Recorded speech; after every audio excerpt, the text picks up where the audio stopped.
Boa noite, começando mais uma live das quartas-feiras, hoje 5 de fevereiro de 2025.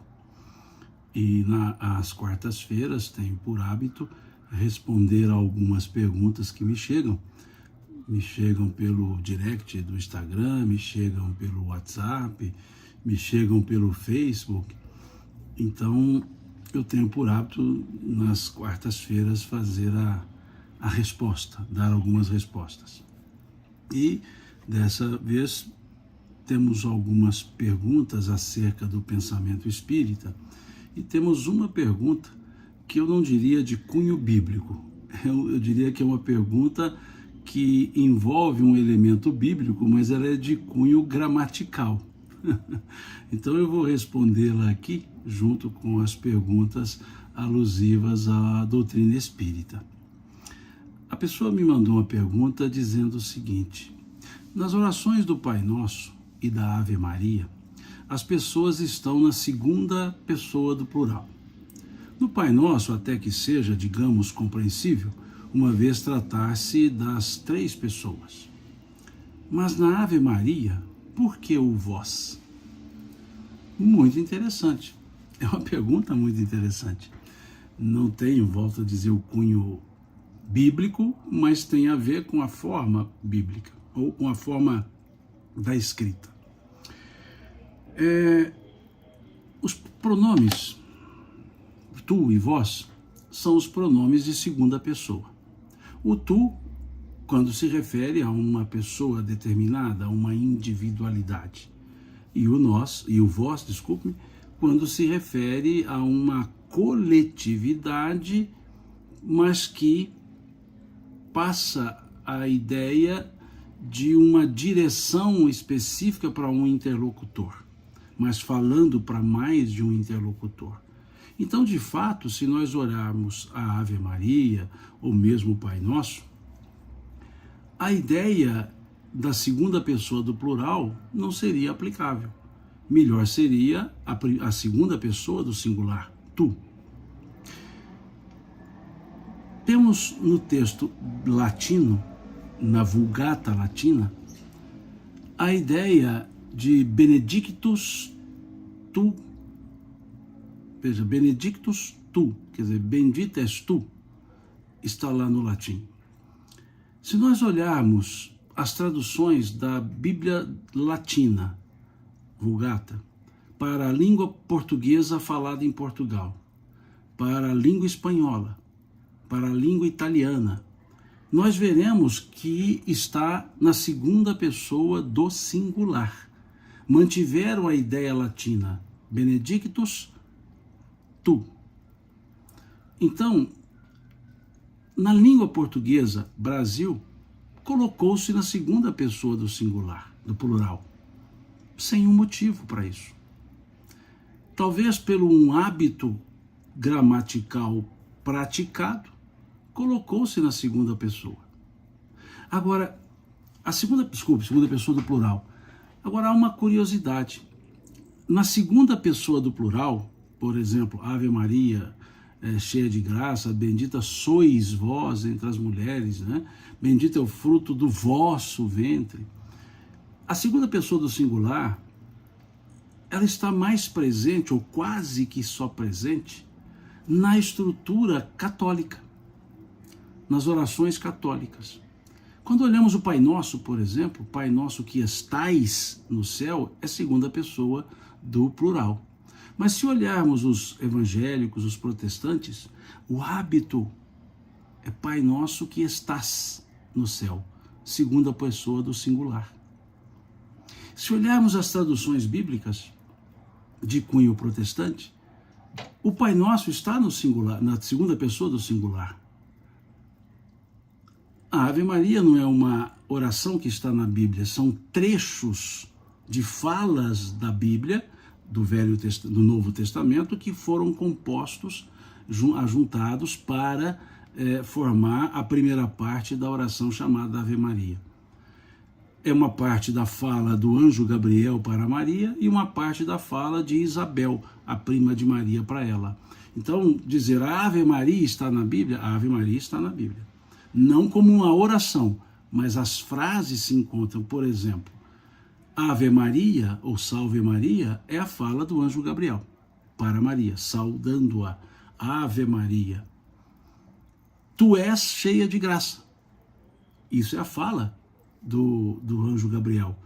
Tu és a agraciada do Senhor, em algumas traduções. Tu és cheia de graça, em outras traduções. Bendita és tu entre todas as mulheres, é uma fala do anjo. Bendito é o fruto do teu ventre, é uma fala de Isabel para Maria. Então as falas da oração Ave Maria estão na Bíblia, a primeira parte. A segunda parte, Santa Maria, Mãe de Deus e etc., essa já é cunhada, ela foi trabalhada, ela foi trazida a lume no século XV. Então essa sim, a segunda parte é uma criação. Então se nós olharmos essas frases nas traduções bíblicas, em especial de cunho protestante, está na segunda pessoa do singular. Tanto o Pai Nosso quanto como essas frases ditas a Maria. Na segunda pessoa do singular. Se olharmos as Bíblias católicas, nós percebemos que está na segunda pessoa do plural. Então isso pode ser respondido de que forma? Uma escolha do tradutor, que quis colocar no plural aquilo que seria singular.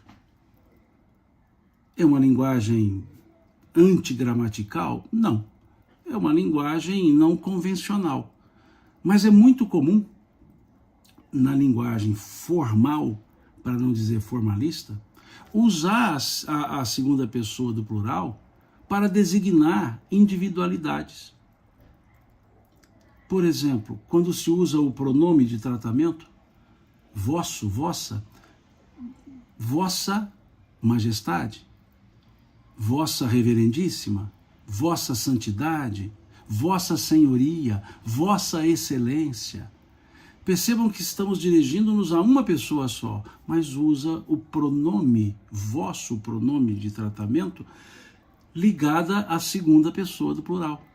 Então é um hábito da linguagem formalista, formal, da língua portuguesa.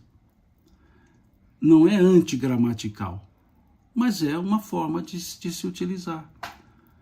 Vemos muito isso na linguagem do século XVI, muito formal usar o vossa, vossa mercê, vossa mercê, vós me ser, você.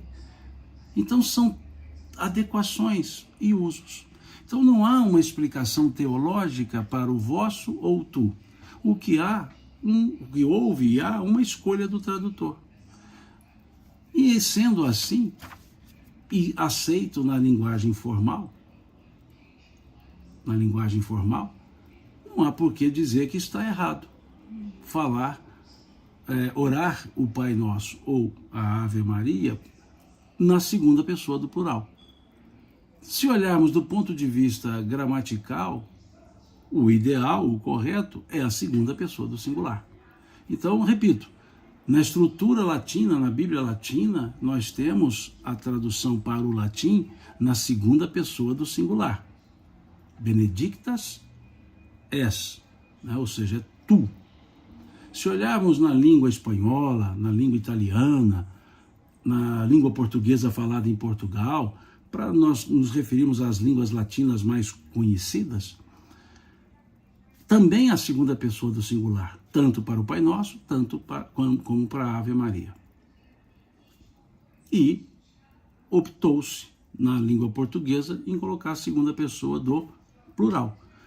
Mas, curiosidade, ou curiosamente, muito comum na tradição católica, pouco comum na tradição protestante evangélica. Então, eu creio que eu tenha respondido. E até sobre isso, essa resposta que eu dei, na verdade, ela nem é minha. Essa resposta foi dada pelo professor Pasquale Cipro, aquele da nossa língua portuguesa. E, na verdade, ele disse também, quando respondeu isso, que não foi uma resposta dele.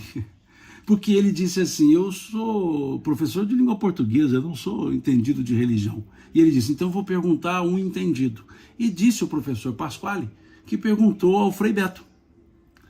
E o Frei Beto teria respondido a ele, não faço a mínima ideia por que é vós e não tu.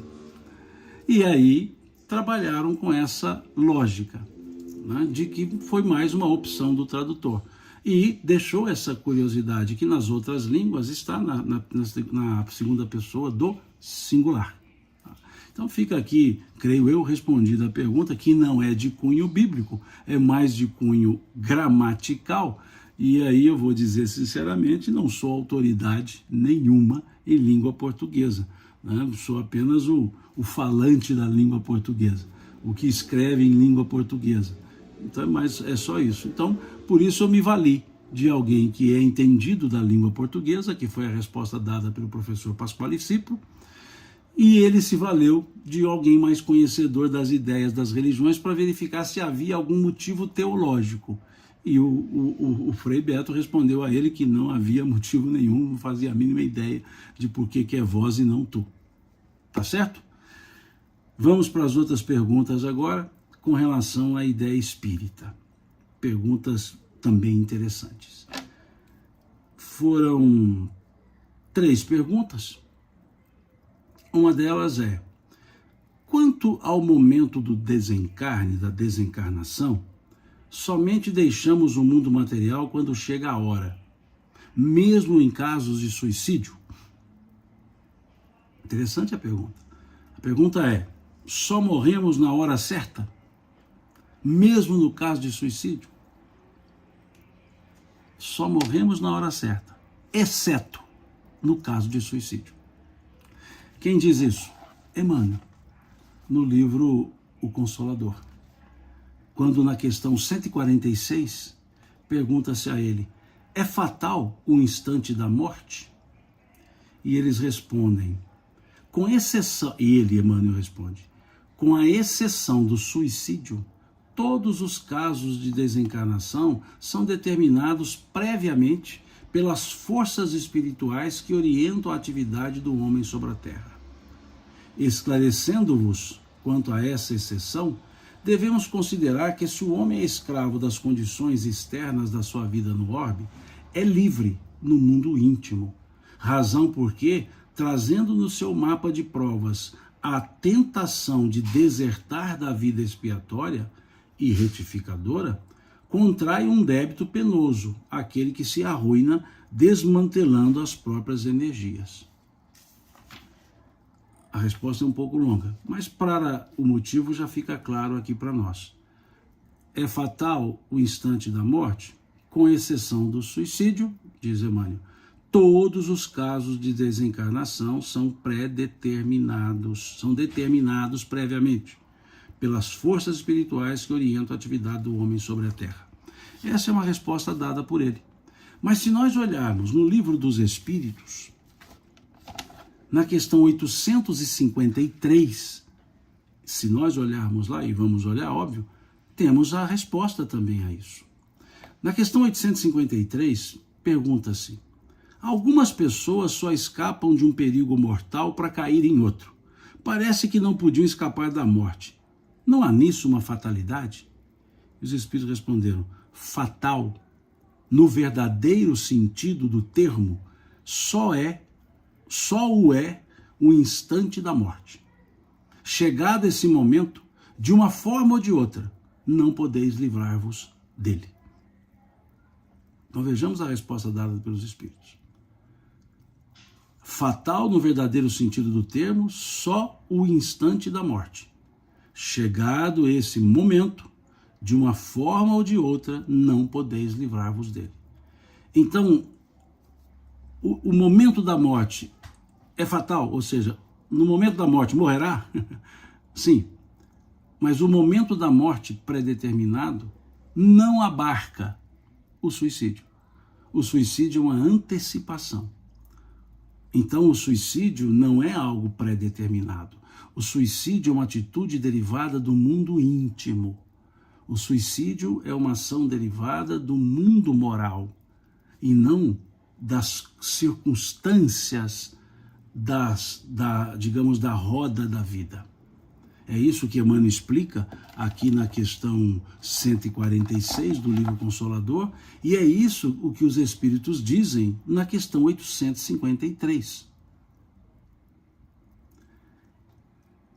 Aqui vem, assim na 853A, assim qualquer que seja o perigo que nos ameace, não morreremos se a hora da morte ainda não chegou? Olha a resposta dos Espíritos, se a hora da morte ainda não chegou. Não perecerás. E tens disso milhares de exemplos.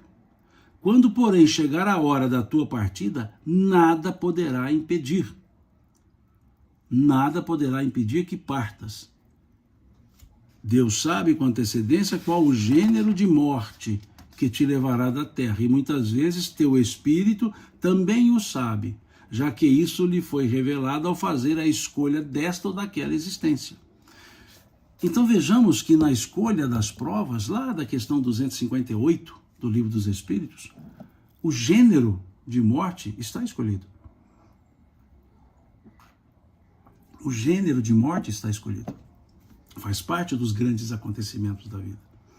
Então, por isso, muitos têm uma intuição da morte, da própria morte.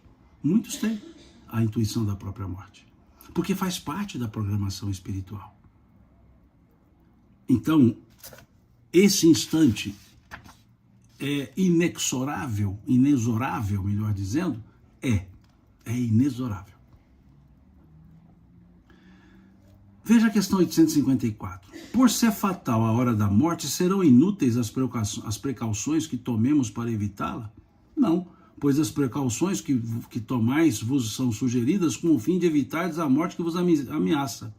São um dos meios empregados para que ela não ocorra antes da hora. Qual o objetivo da providência ao nos fazer correr perigos que não devem ter nenhuma consequência fatal? E eles respondem: o fato de tua vida ser posta em perigo constitui um aviso que tu mesmo desejaste, a fim de te desviares do mal e te tornares melhor.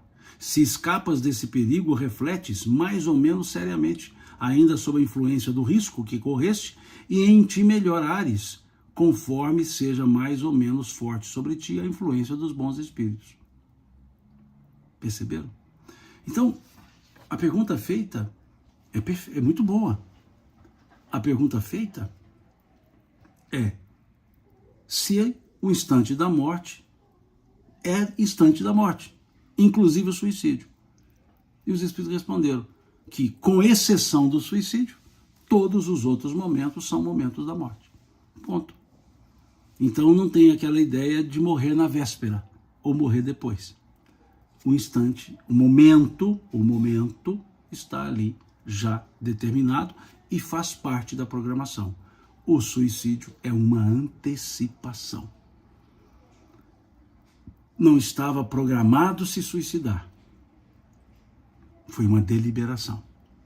Eu vejo aqui a leiturinha espírita, pergunta aqui no Instagram: como podemos interpretar os casos de pena de morte e quando a família escolhe desligar os aparelhos de um convalescente, coisas possíveis nos Estados Unidos, por exemplo? Fere o princípio da naturalidade da morte. Ponto.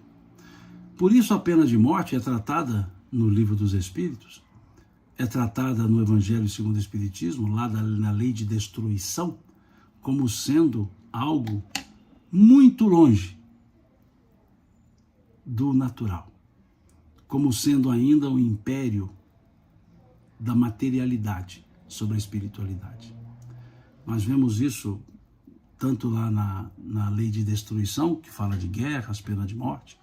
Então a pena de morte denota uma prevalência da matéria sobre o espírito, das questões materiais sobre as questões espirituais. O desligamento de aparelhos em que ainda há a vida orgânica latente e possível ou passível de recuperação, que é um ato também contrário à naturalidade da vida. O Senhor da vida é que cuida da vida. Tanto que no Brasil, a eutanásia é um delito, é contrária à lei. Não é permitida, senão mediante autorização judicial. Então, permissão de eutanásia e pena de morte são elementos contrários à naturalidade da vida, à naturalidade da morte. É claro isso, sem dúvida nenhuma. Não vai aqui crítica às legislações dos outros países que permitem a pena capital. Se nós raciocinarmos pelo cunho espírita, a pena capital, condenando um, aspas, delinquente à morte, é mandá-lo ao mundo espiritual, onde mais poder ele terá de ação sobre as outras pessoas, influenciando as outras pessoas e protegidos, porque estarão fora da matéria. Porque quem praticou o ato não foi um corpo, foi o espírito que habita aquele corpo. E se é condenado à morte, ele volta ao mundo espiritual, com todas as condições de influenciar negativamente pessoas aqui na Terra por processos obsessivos, e nada vai poder fazer do ponto de vista terreno. Então, pela lógica espírita, a pena de morte é uma incongruência. A pena de morte é um ato inócuo do ponto de vista espiritual. Inócuo por quê? Porque não matará o próprio espírito. Ele continuará vivo e com condição de agir. Então, veja que não se enquadra pela lógica da imortalidade da alma. Espero que tenha respondido aqui a pergunta da leiturinha espírita.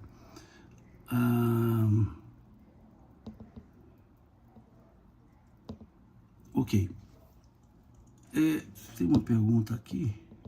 Fale um pouco sobre a morte assistida ou programada que a doutrina espírita nos ensina. Acabei de comentar.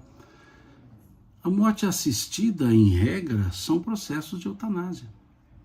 No caso do Brasil, não permitida, por força da legislação. Mas volto. Nós temos um curso de vida pela ideia espírita. Nós temos uma programação encarnatória. Sugiro que leiam lá a questão 258, 259, até a 270, 72. Lá explica a escolha das provas. E na escolha das provas, escolhemos o gênero de provas, o gênero de vida, o gênero de morte. Então há um período ali. E muitas vezes o antecipar por um processo de eutanásia é dar cabo a um período que seria útil para o espírito. Então, é preciso que nós tenhamos, pela percepção espírita, tenhamos essa visão mais ampliada de vida. Vida não começa no berço, vida não termina no túmulo. Então, é um ponto a se observar. Espero ter também respondido aqui a Sônia Feitosa. Maurícia, ela diz, qual será o ponto... Desculpe, acho que na digitação não ficou bem claro, viu, Maurícia? Se você puder refazer a pergunta, qual será o ponto de vosta espírita, desse ponto de vista espírita, de ponto, tanto triste sem causa? Acho que na hora de digitar faltou algumas letrinhas aí, Maria. Se puder digitar de novo, eu busco entender a pergunta e responder, tá certo? Eu vou seguir fazendo a pergunta, eu volto aí sem problema nenhum. Uma outra pergunta que foi feita: os espíritos inferiores possuem, entre aspas, permissão para planejar a reencarnação de seus integrantes, para fazerem um grande mal para alguém ou para uma sociedade. Assim sendo, eles podem reencarnar com a missão de fazer o mal? A espiritualidade de luz permite, achando que ele, mesmo vindo com esse intuito, pode evoluir e mudar esse objetivo? Interessante a pergunta, muito interessante. programação encarnatória, ela é feita pelos reencarnantes, assistidos pelos benfeitores. O processo reencarnatório, ele é técnico. Ele não é moral, ele é técnico. Saber os mecanismos para a reencarnação. Agora, ninguém reencarna para fazer o mal.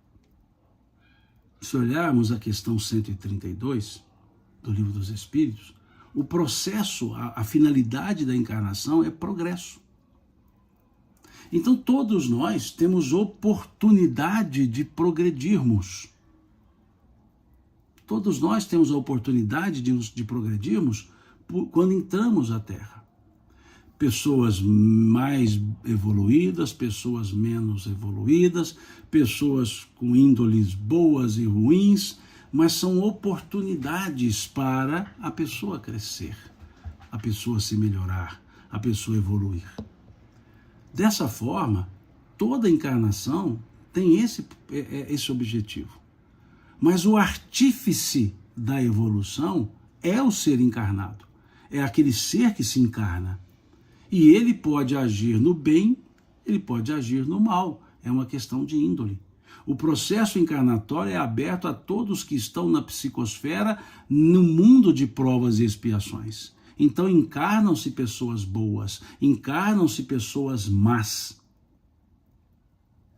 Espera-se que na vida material aprenda e evolua.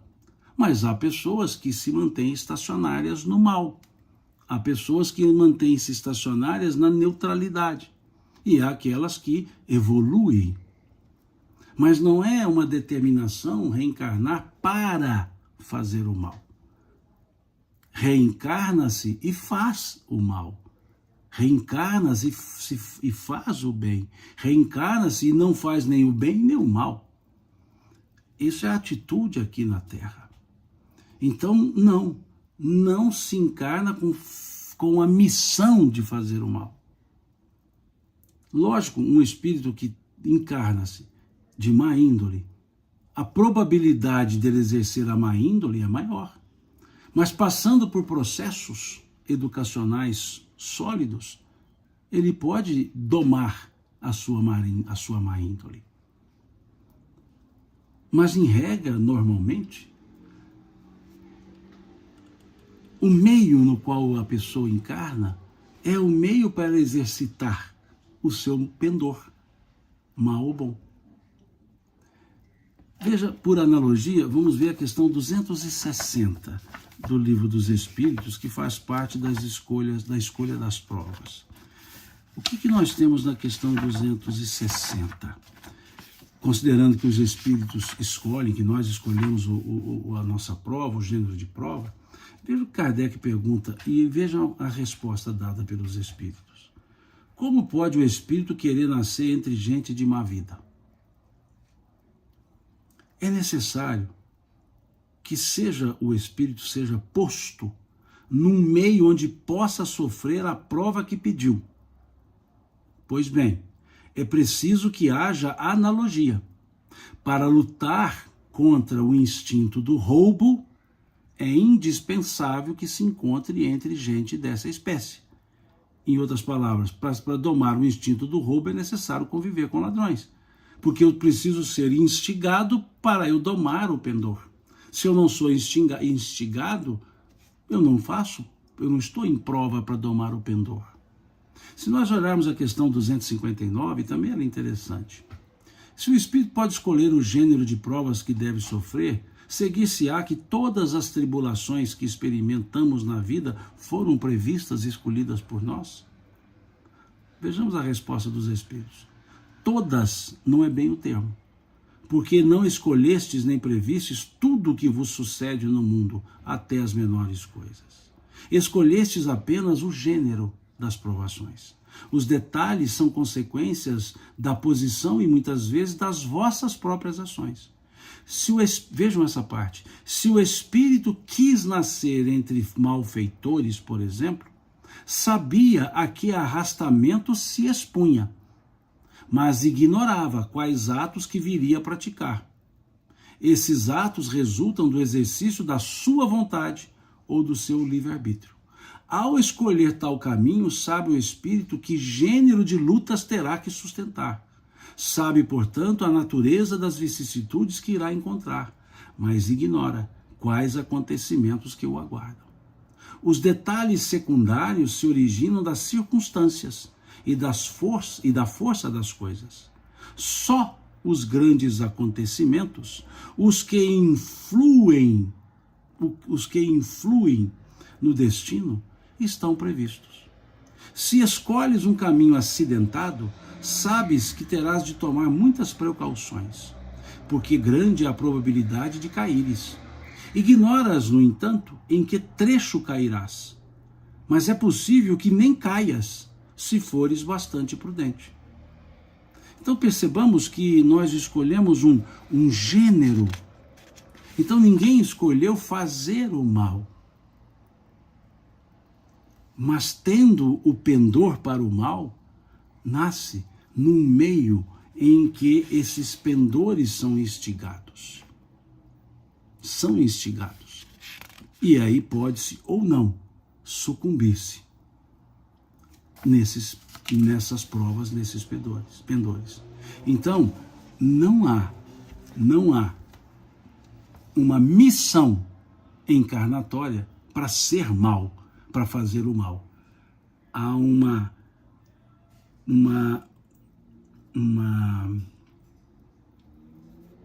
encarnação com a finalidade de se melhorar. Pode o espírito não se melhorar. Encarna-se um mal para aprender, crescer e não fazer mais.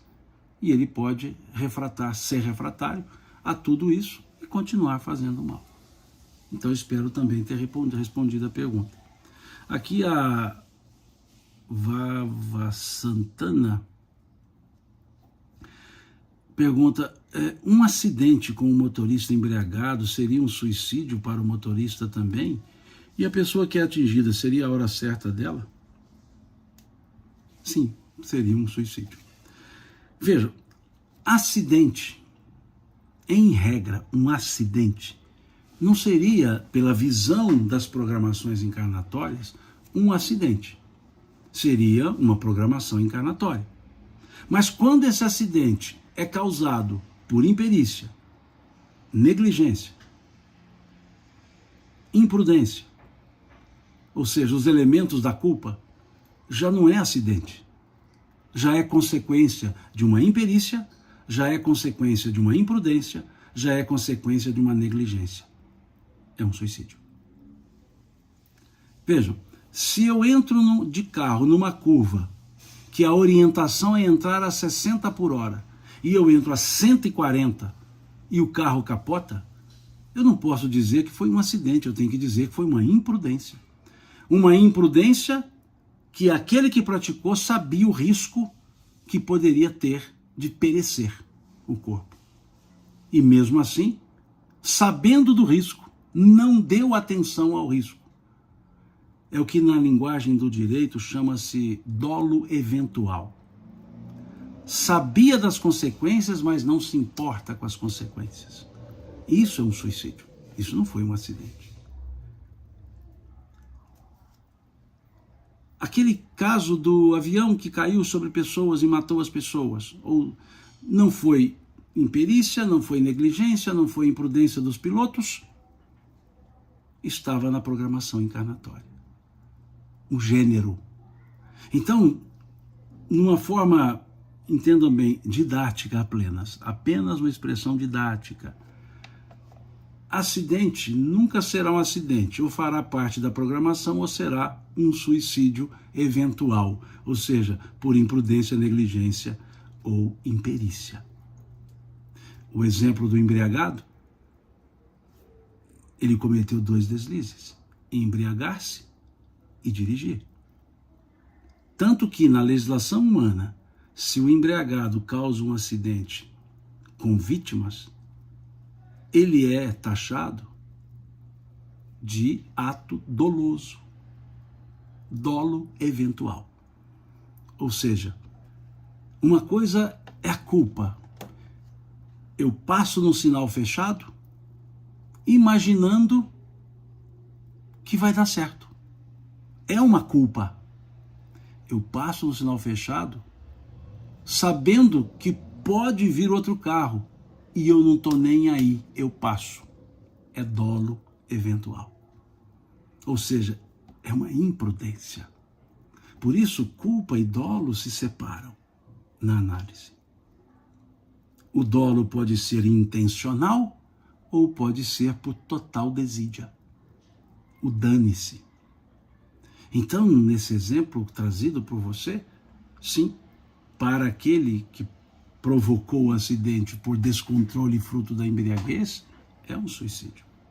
Como exemplo de um suicídio eventual, esse termo que eu estou inventando aqui, pelo amor de Deus, é apenas um reforço didático, fazendo analogia com o dolo eventual, é o caso de André Luiz. Por que ele foi chamado suicida? Pelo perecimento da saúde, pelo uso de bebida, fumo. Isso antecipou a sua vida física. Então, se antecipou, é um suicídio. Muitos dizem suicídio inconsciente. É uma atitude inconsequente, porque antecipou. Então, nesse exemplo, Vava Santana, é sim, para um suicídio, para o outro fazia parte do processo da programação. A Carminha pergunta, qual será o ponto de vista da doutrina espírita de tanta tristeza sem causa? Acredito que seja esta pergunta. Obrigado, Carminha, obrigado por ter ajudado aí na interpretação. Não há tristeza, no sentido aqui sofrimento, sem causa. Eu sugiro leiam o capítulo 5 do Evangelho segundo o Espiritismo, que fala das causas atuais das aflições e das causas anteriores às aflições. Quando se refere, Kardec, às causas atuais, ele quer dizer o sofrimento, as aflições pelas quais passo e encontro justificativa para elas nessa encarnação. E há aquelas que eu não tenho justificativa para elas nessa encarnação. Então, está em encarnações anteriores. Encarnações anteriores, não necessariamente na imediatamente anterior, mas há uma causa. Porque se houver sofrimento, aflição sem causa, Deus seria injusto. E Deus não é injusto. Deus é justo, soberanamente justo e bom. Então não há um sofrimento sem causa. Sempre haverá causa. Podemos não localizá-la. Uma criança que já no nascimento padece da saúde, doenças congênitas. A causa? Encarnações anteriores. A causa estará lá, em uma delas. Sugiro a leitura do capítulo 7 do livro Céu e Inferno, artigo 9 do capítulo 7. O capítulo 7 é o Código Penal da Vida Futura. São 33 artigos. E no artigo 9, os Espíritos dizem que toda falta terá sua consequência. E essa consequência poderá ocorrer na encarnação, na próxima encarnação ou em outras encarnações. E eles dizem assim, pois as reencarnações são solidárias entre si, porque pertencem ao mesmo Espírito. Ou seja, sempre serei eu. Fui eu quem fez, sou eu quem arcará. Então, de uma encarnação para outra, serei eu da mesma forma. Então, sugiro que leia também o artigo 9 do capítulo 7 do livro Céu e Inferno, Código Penal da Vida Futura. 33 artigos. Sugiro que leia os 33. Dá uma explicação muito legal para a equanimidade das leis divinas, a equidade das leis divinas. Muito interessante. Deixa eu ver se tem mais alguma pergunta.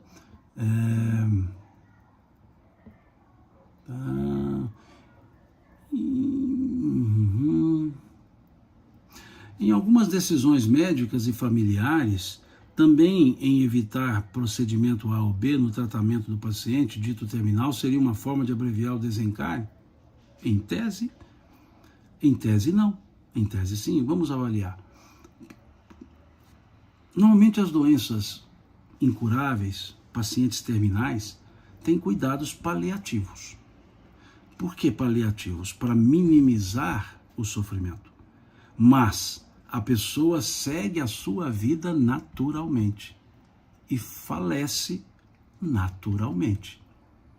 Então, é diferente de abreviar por processo de eutanásia. Eu não vou entrar em detalhes, até porque eu não sou da área clínica, da área médica, mas são atendimentos, cuidados paliativos. Não visam antecipar a encarnação, visam deixar que ela siga o seu curso, porque é irreversível o processo. Não há elementos que possam reverter. Então, se não há elementos que possam reverter, os cuidados serão paliativos para atenuar, para a pessoa atenuar a sua sofreguidão. Mas segue o curso da vida naturalmente. É diferente de abreviação, de abreviar.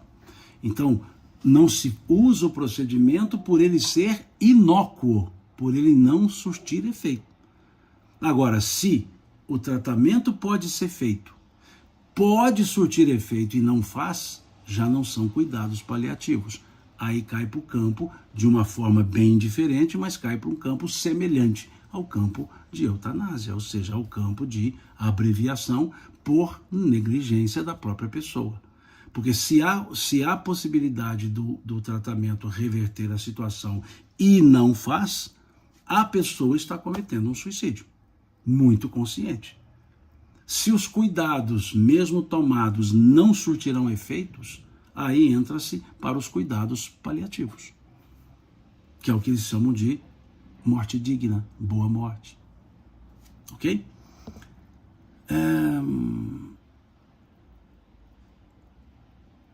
Bom, aí a Maurícia ajustou a pergunta, mas foi a que eu respondi anterior por uma interpretação, né? A questão de sentir muita tristeza sem causa. Sempre haverá uma causa, viu? Eu estou triste, mineiramente falando, eu estou com um trem ruim. Mineiramente falando é assim, tem um trem ruim aqui dentro. Tem causa. Tem causa. Na minha história de vida. Agora, a minha história de vida não começa no berço. O berço é a minha chegada na Terra. Mas a minha história de vida antecede e muito ao berço. Aqui uma outra pergunta. Deixa eu ver, parece que eu apaguei aqui sem querer. Deixa eu chegar lá. Espera só um pouquinho aí que deu meu dedo apertou no lugar errado aqui, agora me sumiu.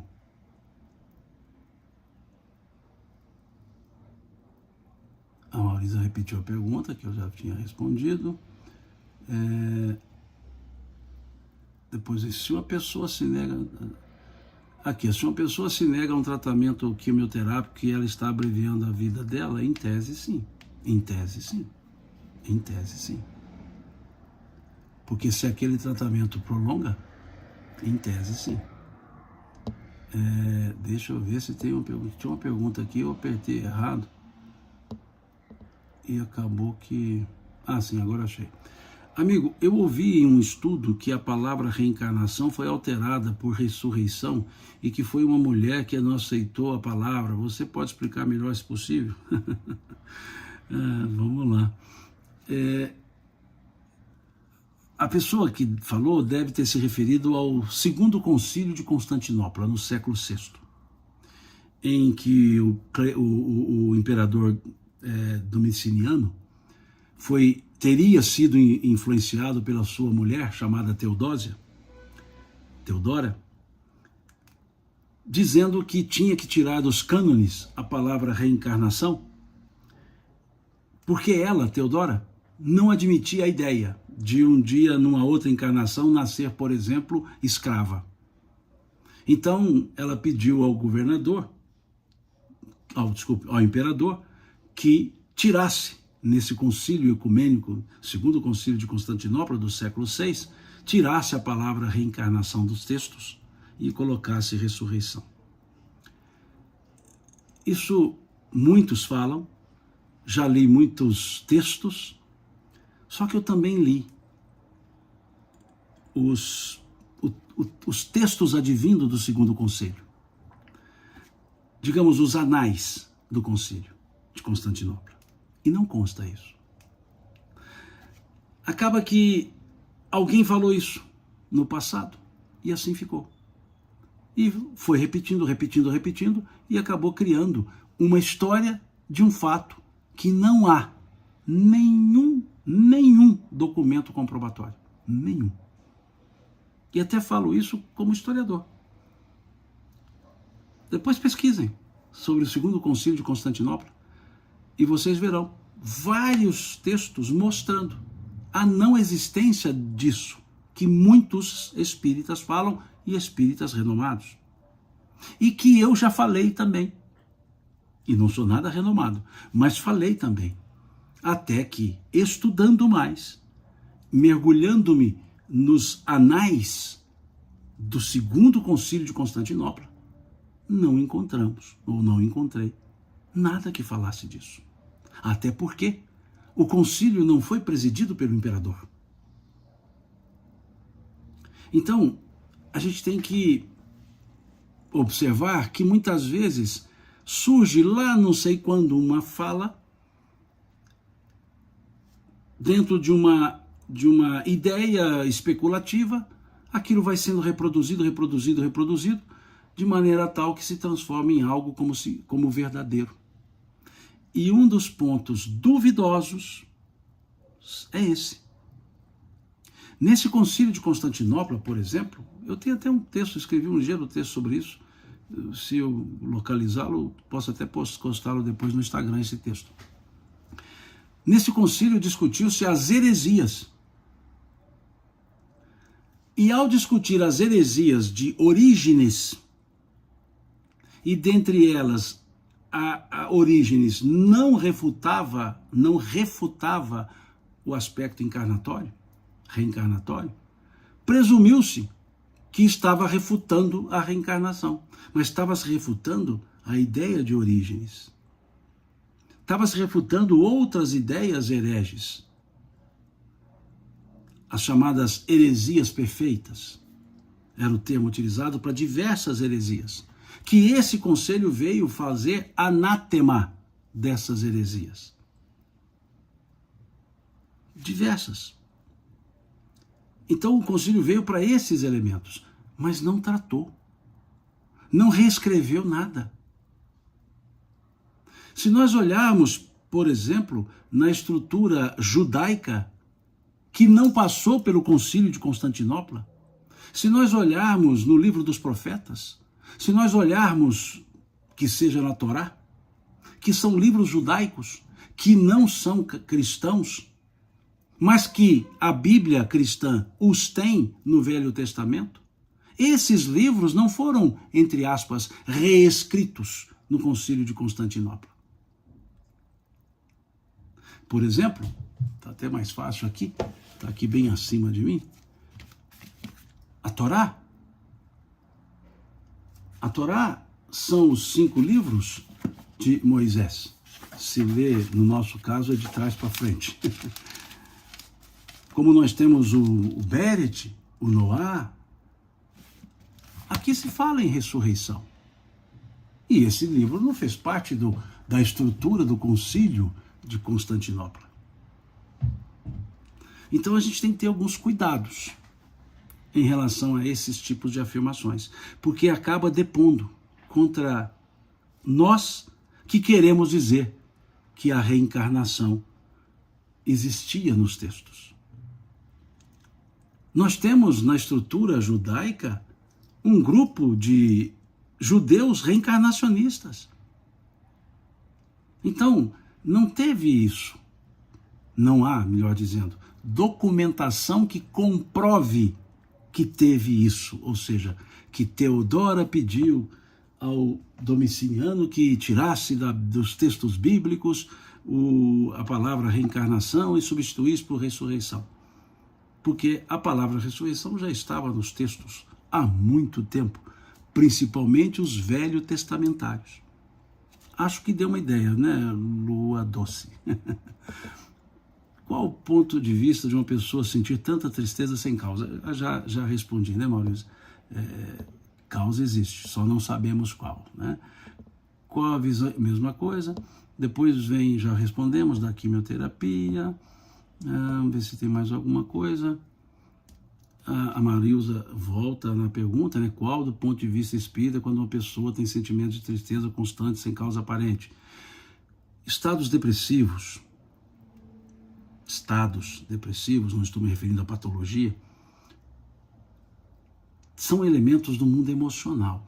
São desarmonias emocionais, algumas delas patológicas,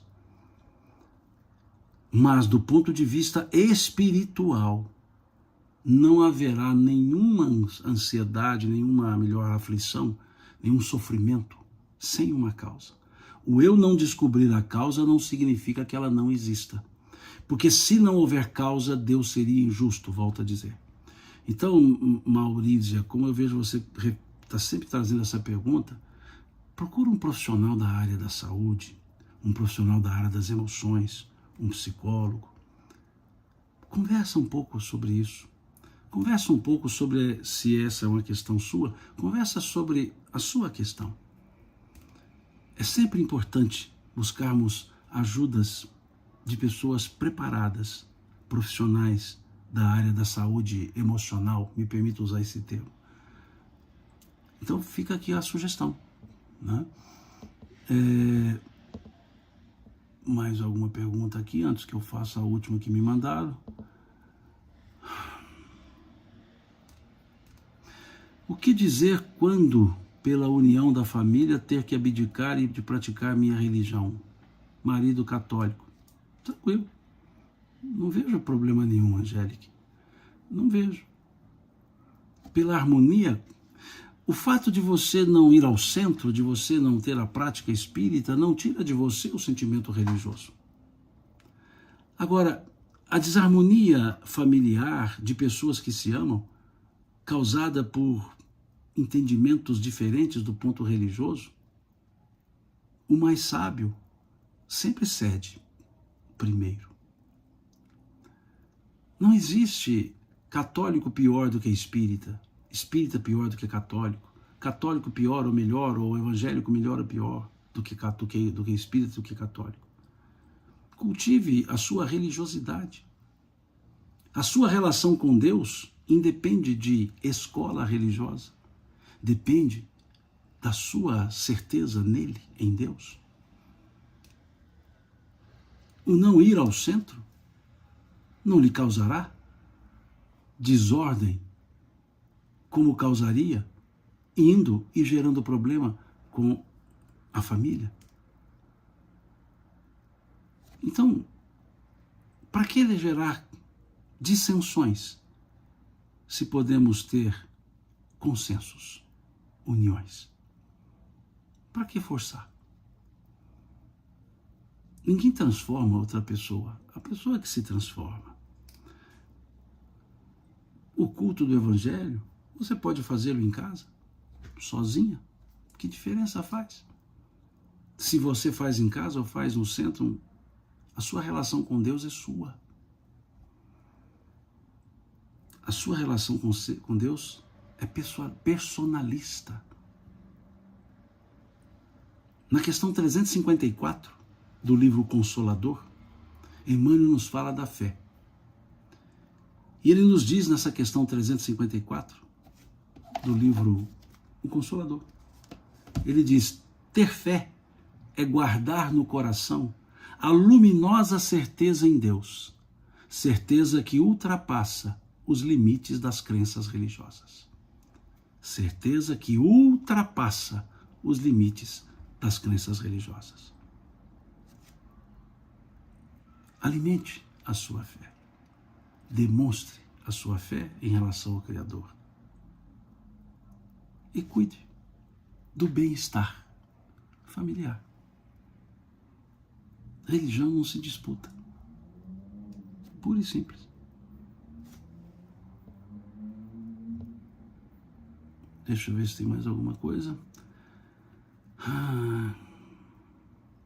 Legal, boa pergunta. Dudu pergunta aqui, poderia explicar o que seria suportar a parte que lhe toca na obra da criação? Essa é uma parte da resposta da questão 132 do Livro dos Espíritos, quando pergunta-se qual a finalidade da encarnação. A resposta vem, Deus vos impõe a encarnação com a finalidade de vos fazer progredir. Para uns é uma prova, para outros é uma missão, e mais à frente eles dizem, mas todos estão em condições de cumprir com a sua parte na obra da criação. O que é cumprir com a minha parte? É aquilo que André Luiz, lá no livro Evolução em Dois Mundos, chama de co-criadores em plano menor. Cumprir a minha parte é eu fazer o máximo para o meu melhoramento. É eu contribuir o máximo para o melhoramento dos demais. É eu exercer a afetividade, a amorosidade para com todos. É eu cultivar os valores existenciais que promovam a felicidade das pessoas e a nossa. Esse é o cumprir com a nossa parte na obra da criação. Cumprir as nossas programações encarnatórias. Ter a conduta em conformidade com o respeito humano, a respeitabilidade humana. Aplicar as ideias da lei do amor. Manter a nossa nutrição com o Criador por meio da fé e da oração. Desenvolver o trabalho em que possamos ser úteis às outras pessoas. Entender e não travar o progresso da sociedade, seja ele intelectual, seja ele moral. É perceber que pela lei de igualdade ninguém é maior ou menor do que as pessoas. Alguns estão um pouco mais conhecedores ou menos conhecedores, mas todos são merecedores do respeito. Perceber que há uma lei de conservação, cumprir com a minha parte na respeitabilidade ambiental, por exemplo, dentro da lei de conservação. Exercer a lei de justiça, amor e caridade, o amor, justiça e caridade, trazida pelos Espíritos. Tudo isso é cumprir com a nossa parte na obra da criação. Qual a visão espírita sobre a fertilização in vitro? Boa pergunta. A fertilização in vitro, ela não faz parte da estrutura da codificação trazida por Kardec, porque não havia a fertilização in vitro quando ele fez as perguntas aos espíritos. Então nós não encontraremos nada na visão espírita no sentido codificação sobre a fertilização in vitro. Mas teremos informações de benfeitores espirituais a respeito. Respostas de Chico, por exemplo, no Pinga Fogo, lá da década de 70. A fertilização in vitro é um processo, é um progresso da ciência. E se nós nos valermos de uma analogia em função de uma fala de Kardec constante no primeiro capítulo do livro A Gênese, nós veremos o seguinte: o Espiritismo anda lado a lado com o progresso, e andando lado a lado com o progresso, ele jamais será ultrapassado. Pois se ele estiver em erro em algum ponto, ele se ajusta nesse ponto. Se uma verdade nova, se uma verdade maior surgir, ele a acatará. Ele quem? O Espiritismo. E o que é a fertilização in vitro? Um progresso da ciência, que permitiu que muitos casais que gostariam de ter filhos e não podiam por questões, digamos, fisiológicas, pudessem ter filhos. Uma outra comporta reencarnatória surge, além da fecundação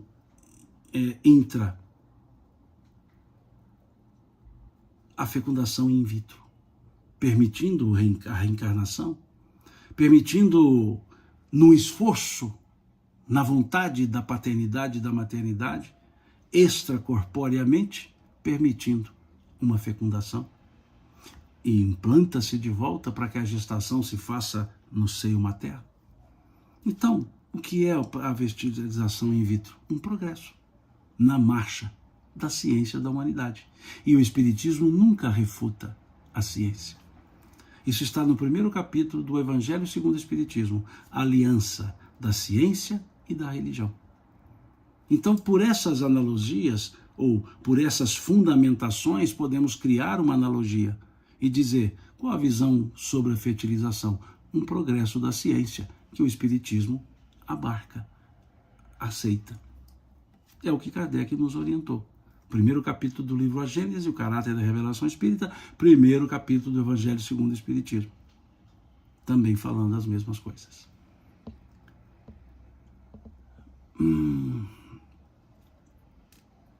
Boa pergunta. Eu vou precisar de um tempinho, que talvez não tenhamos. O Garcia pergunta assim, por favor, poderia falar sobre o capítulo 23 do Evangelho segundo o Espiritismo? Moral estranha? Muito obrigado, diz ela. Obrigada, diz ela. Moral estranha são as frases de Jesus que, ouvidas ou lidas, causa estranheza. Por exemplo, aquele que não odiar seu pai e sua mãe não é digno de mim. Veja que interessante. Eu não vim trazer a paz, mas a espada. Vim para a discórdia. São falas estranhas. Primeiro, um aspecto tradutor. Odiar, que está lá, aquele que não odiar seu pai e sua mãe, não é digno de mim. A palavra que originou a tradução odiar, o hebraico, misei. A palavra misei significa gostar menos, opção, colocar em primeiro plano, em segundo plano. Então, aquele que não gostar menos. Agora, existe um elemento muito interessante, que é uma figura de linguagem típica da língua hebraica, a chamada hipérbole oriental. Não é o mesmo sentido de hipérbole na nossa língua portuguesa, que hipérbole, como figura de linguagem, é o exagero. A chamada hipérbole oriental, típica do hebraico, ela se assemelharia à nossa antítese da figura de linguagem. É falar o contrário, para enaltecer. Por exemplo, eu acho, a pessoa me dá essa caneta de presente. E quando eu recebo a caneta, a pessoa, eu me encanto com a caneta. Acho ela linda, perfeita, escrita ponta fina, uma cor diferente, que coisa bonita. E a pessoa me pergunta, e aí? O que você achou? Eu falo assim, nossa, é muito feia. Conhece a cara? É muito feia. O que eu quero dizer? É linda. Mas eu usei a antítese, eu usei o contrário, para enaltecer. Ficou bonito? Não, ficou muito feio. Eu quero dizer, ficou lindo. Gostou? De jeito nenhum. Viajei para uma cidade belíssima, e aí, gostou? Não, muito feia a cidade. Na verdade, estou ironizando, estou dizendo muito bonita. Então, para a língua hebraica, essa é a hipérbole oriental. Então, enaltecia-se muito o contrário, para valorizar a ideia. Então, na ideia de vir trazer a espada, era um chamamento de atenção para a divisão do antes e do depois. A espada é o corte que separa o antes e o depois. Depois dele era outra coisa. Então, Kardec, quando traz isso e chama de moral estranha, até o título do capítulo é uma hipérbole oriental, ou seja, é uma antítese, quando ele chama de moral estranha. Porque no decorrer do capítulo 23, ele explica que de estranho não tem nada. E essas explicações são dele, que está lá no capítulo 23 do Evangelho segundo o Espiritismo, a moral estranha. Ele mesmo explica. E numa nota de rodapé ele vai explicar a palavra misei do gostar menos. É como se dissesse, se não me colocar como primeiro, não vai ser digno de me servir. É nesse sentido.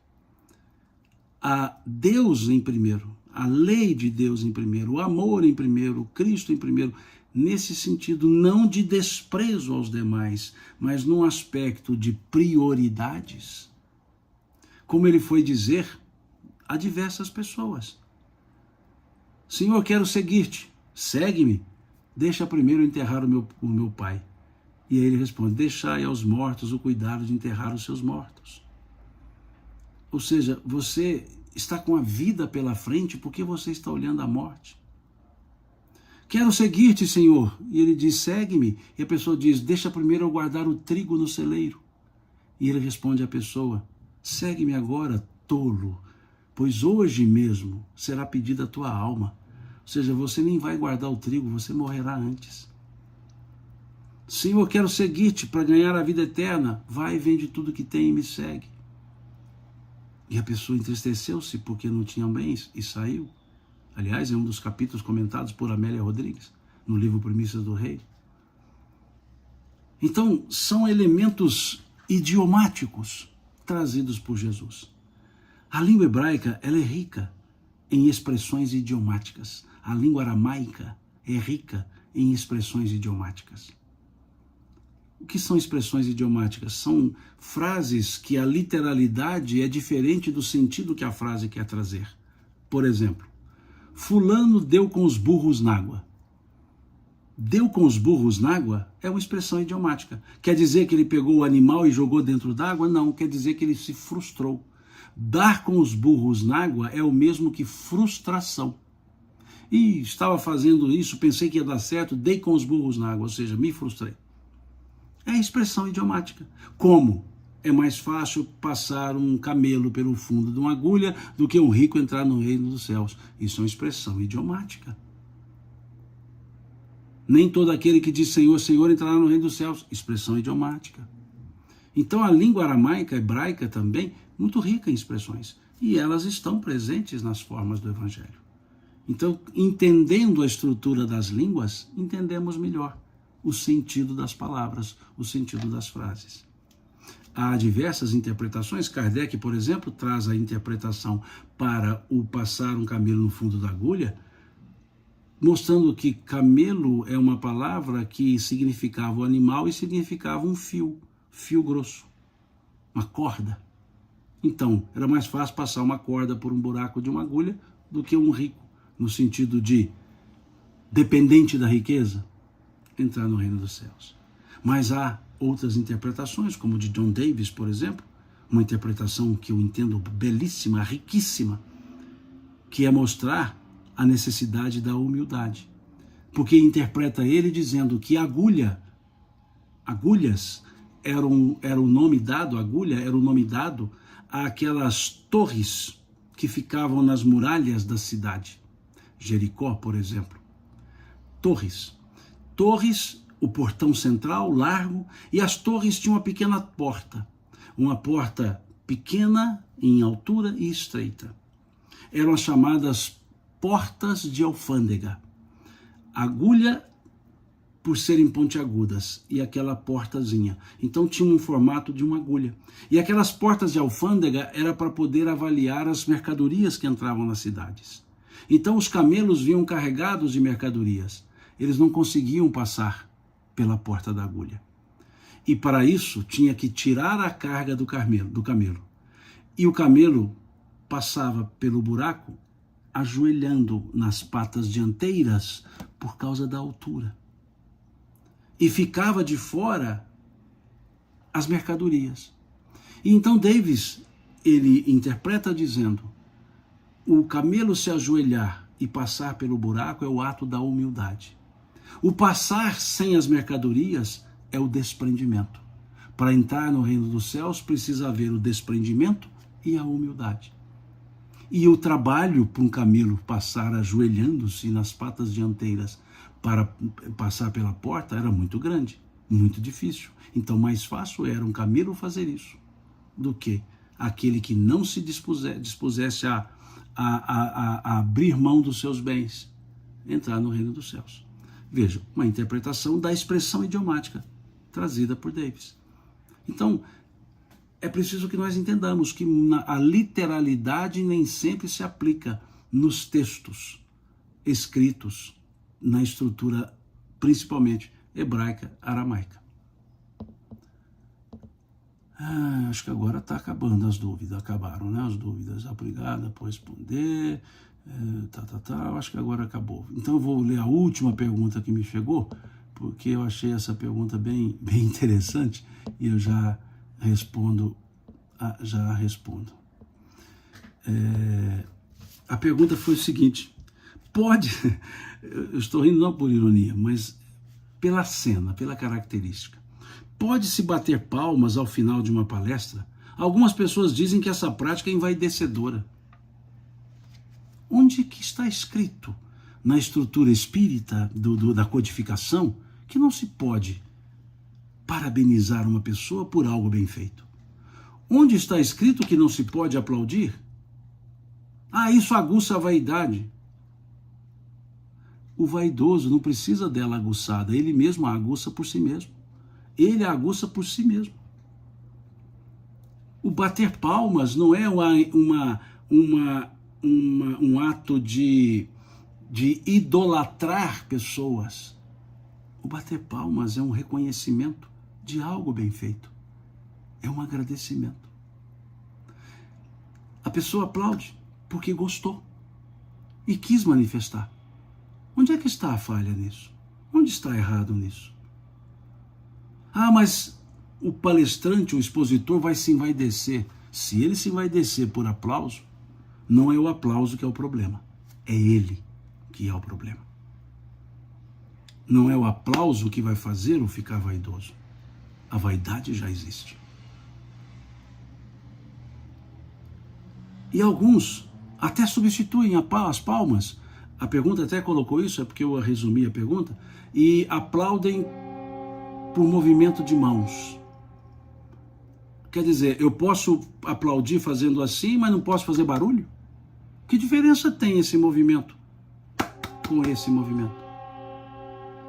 O sentido é o mesmo.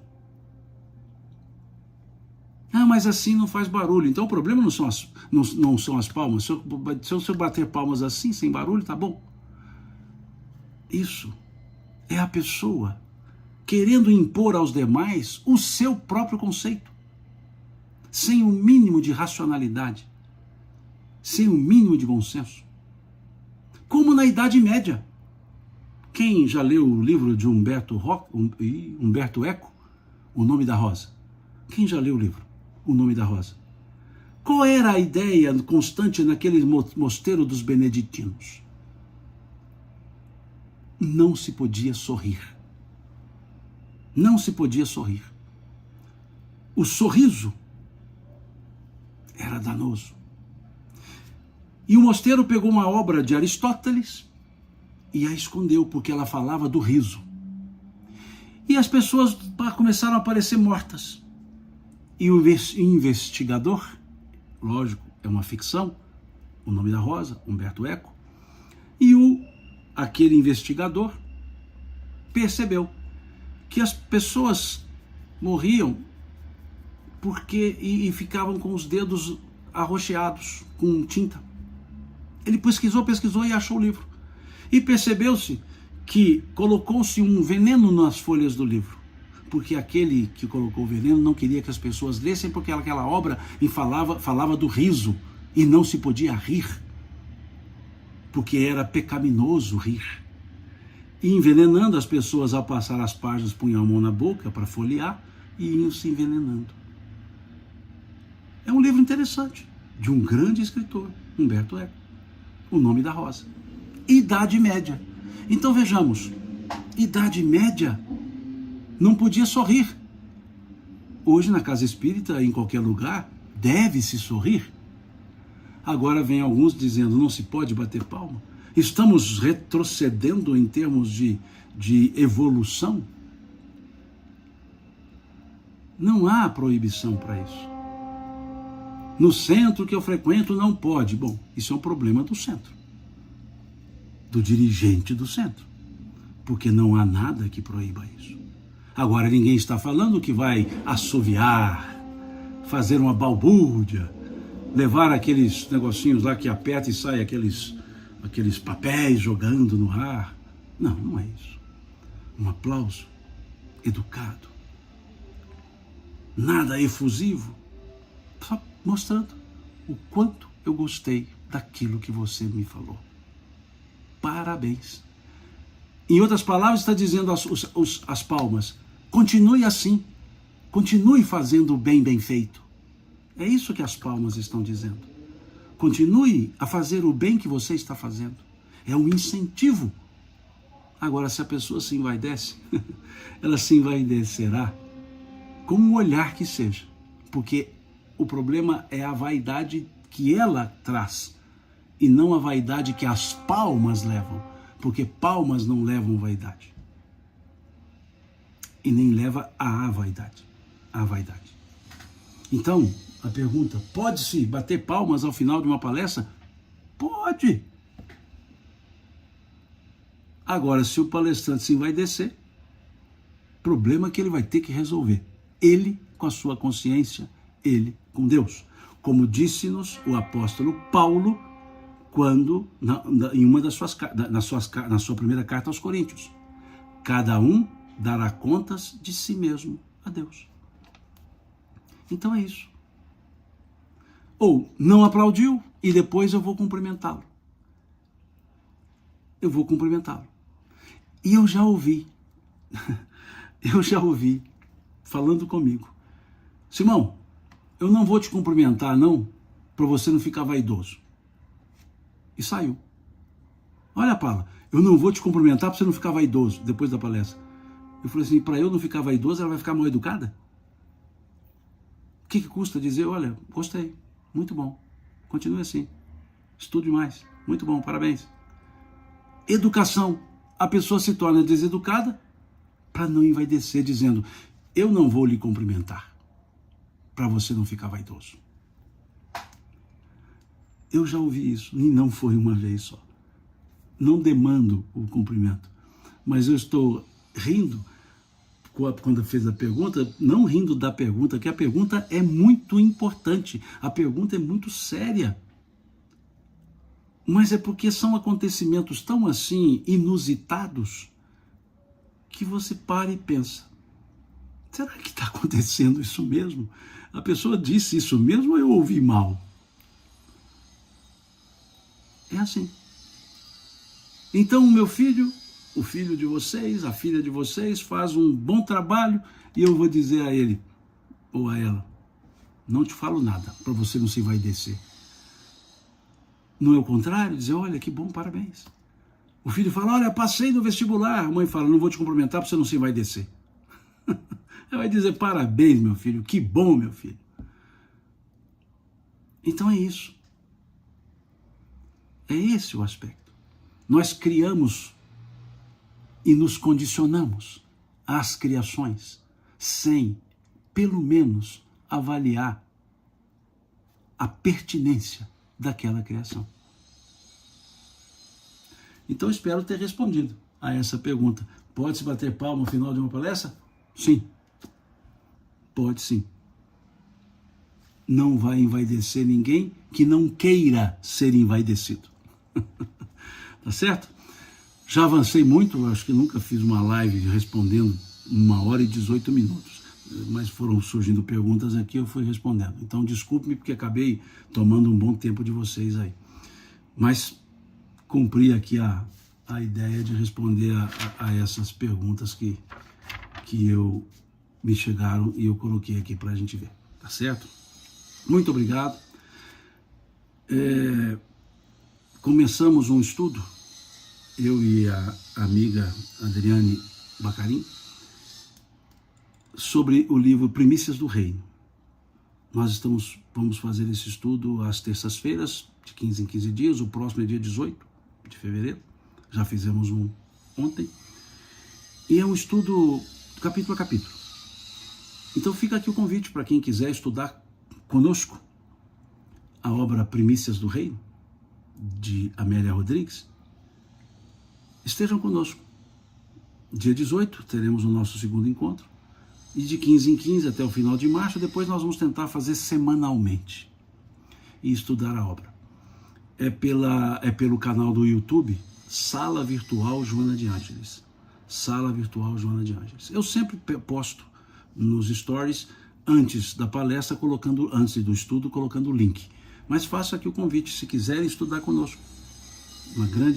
Uma grande amiga, eu já digo grande amiga pela afinidade nos nossos gostos em termos do livro Primícias do Reino. Convido para estar conosco, vocês estarem conosco. Vamos tentar fazer depois toda terça-feira. A princípio será de 15 em 15, por 2 meses, fevereiro e março. Fica aqui o convite para participar conosco. Sala Virtual Joana de Ângeles. É um canal do YouTube. Muito obrigado. Boa noite para vocês. Bom descanso. Desculpe-me por segurar vocês aqui por 1h20. Mas eu acho que rendeu bastante, né? Foram muitas perguntas, deu para render bem o tempo. E desculpe se porventura, com as minhas respostas, eu não tenha conseguido abarcar a expectativa de quem fez a pergunta. Mas tentei ao máximo responder. Perguntaram aqui o horário, 19h30. Todas as horas, 19h30, ok? Até domingo, às 9 da manhã, com o nosso estudo do Novo Testamento. Boa noite.